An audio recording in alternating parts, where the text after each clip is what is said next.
ഗതികോർജം അഥവാ kinetic energy. ഒരു വസ്തുവിന് അതിൻ്റെ ചലനം മൂലം ലഭ്യമാകുന്ന ഊർജ്ജമാണ് ഗതികോർജം.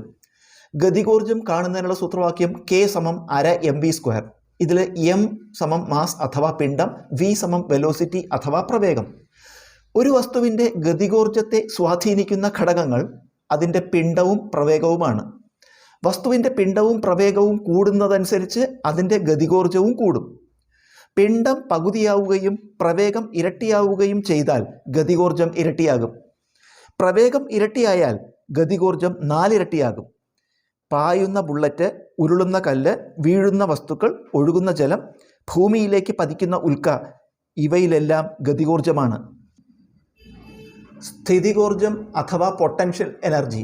സ്ഥാനം കൊണ്ടോ രൂപമാറ്റം കൊണ്ടോ ഒരു വസ്തുവിന് ലഭിക്കുന്ന ഊർജ്ജമാണ് സ്ഥിതികോർജം.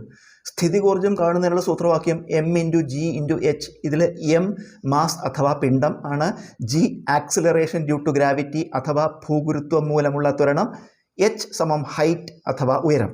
തറയിൽ നിന്ന് ഉയരം കൂടുമ്പോൾ സ്ഥിതികോർജം കൂടുന്നു. ഉദാഹരണം തെങ്ങിലുള്ള തേങ്ങ. വസ്തു താഴേക്ക് വീഴുമ്പോൾ സ്ഥിതികോർജം കുറയുകയും ഗതികോർജം കൂടുകയും ചെയ്യുന്നു. പിണ്ഡം കൂടുന്തോറും സ്ഥിതികോർജം കൂടുന്നു.